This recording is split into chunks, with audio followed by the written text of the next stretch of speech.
Thank you. Good morning. Very much appreciate you coming today. Just for the benefit of the tape and for those watching on the internet and on Parliament TV, please could you just give your names and positions? Good morning. Drew Povey, Head Teacher at Harrop School. Val Gillies, Professor of Social Policy and Criminology at University of Westminster. Kevin Kibble, Chief Executive of the Nurture Group Network. Thelma. If you had a school that had the correct provision, the right ethos, a broad and balanced curriculum, trained staff, a trained mental wellbeing designated person, and enough funding, would it be possible to not need alternative provision? So, in-house, in-school provision. Is there a possible scenario with the right ethos in a school that there would be no need for alternative provision? I just want your thoughts on that. If people are happy for me to start, I think it is possible to do that. Harrop as a school is an extraordinary place, born from an extraordinary history. Because of the difficulties that we've been through, we've had to learn to do things differently, whether that's leadership or dealing with our finances. We've also had to look at the way we structure our behaviour management at the school. And around 10 years ago, we had an open conversation with staff at the school with regards to the point of education, which was very important to us about what education's for. And it was a conversation around, is it preparing young people for work? But we stripped it further back than that and said it's actually preparing young people for life. And as a result of that, we shifted our mindset to move from we can't exclude young people to we don't exclude. And that was extremely powerful for us as a school. And we're very proud to say that we've not excluded a student fixed term or permanently now for over 10 years. One of the things I'm really keen to do is to celebrate the schools that are inclusive. And when we had Amanda Spielman in, we talked about whether Ofsted could do some kind of recognition for schools that are inclusive and to try and go against the incentive that it seems at the moment to get rid of children. Yes. And I wondered who might affect their grades, and I wondered what you thought about having that recognition and how it could work. I think it's good. I mean, people have already said that we like a badge in education and we like a badge in life, don't we? And I think there is an opportunity to do that. Would be good to reward schools, because it takes a big call from governors to say we're not going to exclude, and a big call from staff to say we will take a hit on our results. In a performance-driven world, that is going to be a reality. But you've got to, again, strip it back to what I was saying before. We got into this job to give young people the absolute best. And by putting them into the wrong type of provision is not going to do that. Therefore, we shouldn't be doing it. And it's about putting the argument together and having that conversation with Ofsted to say, look, this is what we believe in. We've created this environment. It's the best thing for these young people. Therefore, this is what our data looks like. But it's difficult because it won't be represented in things like league tables. It won't be. So therefore, the school could be seen in a certain light. But we've got fantastic support from our local community as well that really gets what we're doing. And that's about the way that we communicate what Harrop Fold's about. And one of the reasons we did the TV series was to celebrate the things that happen in the school, because we are different for all the right reasons, I think. And we're very proud of what we've been able to produce, and having a school centred on the needs of all young people, regardless of the background, has been key for us. Have you been able to assess the impact of the fact that you haven't excluded children and the better behavioural outcomes and better outcomes for those children who would have been excluded who haven't been? It's probably hard to assess because they don't go into alternative provision. But what I would say is if you take one of the students in the series, Cody, progression. Yes, her progress was phenomenal. And she did have her challenges at school. And I'm absolutely certain that in many other settings she would have been permanently excluded. But we believe that she could turn a corner. We've got tiers of provision within the school that is slightly different, I think, from what you might see elsewhere.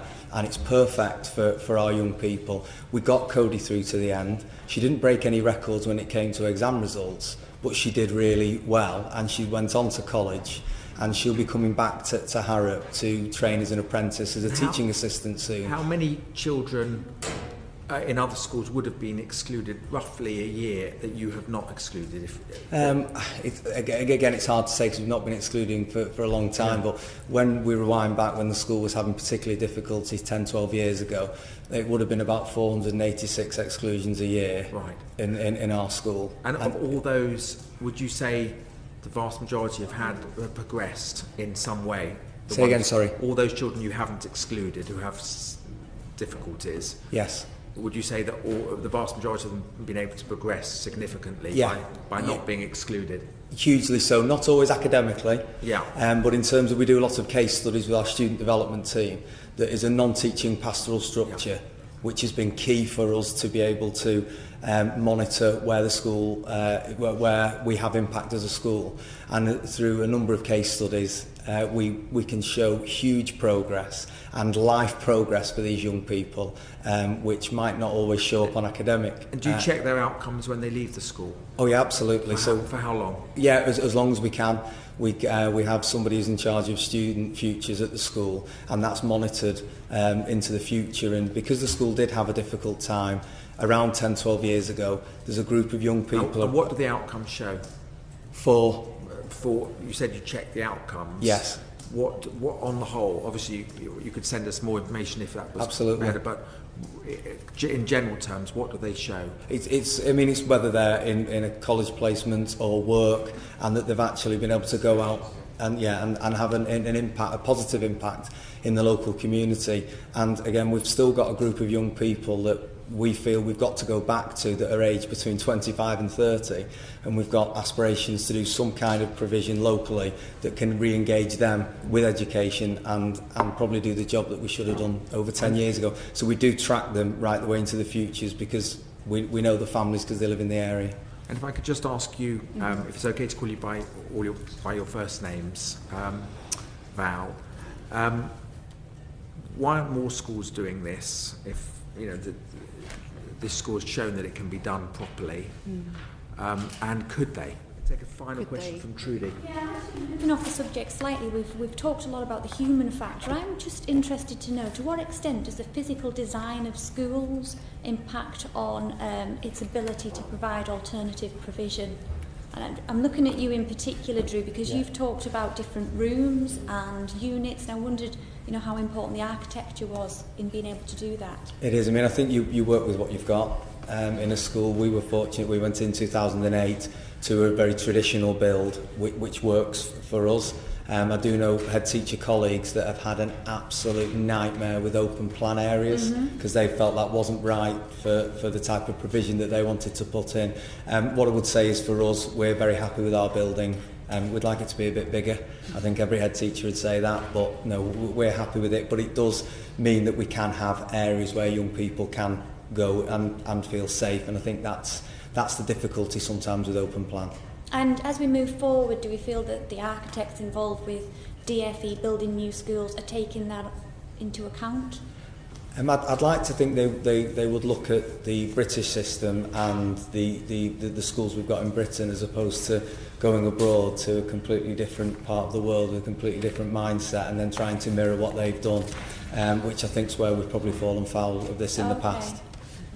Certainly with nurture group provision, we like the nurture groups to be an integral part of the school and as much into the centre of the school as possible, so they're not seen as a different part of the school. It's really important that these pupils feel as though they still remain part of the school community as a whole, and they're not being singled out to be shunted off to maybe a porta cabin across the porta cabin at the end of the playing field. And that's a real major element of inclusion, is making sure that people stay part of everything that's going on in the school community. And all our the reflect, the refocus and the refresh rooms are all right in the centre of our school. Okay. If you're in a block separate from the mainstream school, you're out of sight and out of mind. Yeah. Thank you. Very important question to end with. Thank you. Could I thank you? We've got nothing but admiration for the work you do, and our predecessor panel that came this morning as well, and you're all highly respected, and we hope very much that our report in fact, it definitely will reflect much of the evidence that you have, all of you have given today. And we wish you every success. Can I also, I mean, you've obviously been constrained by time. If there's anything that you think we should have asked and didn't, and you would like us to have the answer to it in evidence, please send it forward. Okay, thank you very much indeed. We finished that Drew pointed out 3 areas: funding, sharing best practice and engaging with the research. Those are the 3 things I'm taking away with me, and I think we should. But we wish you every possible success in your work. Thank you.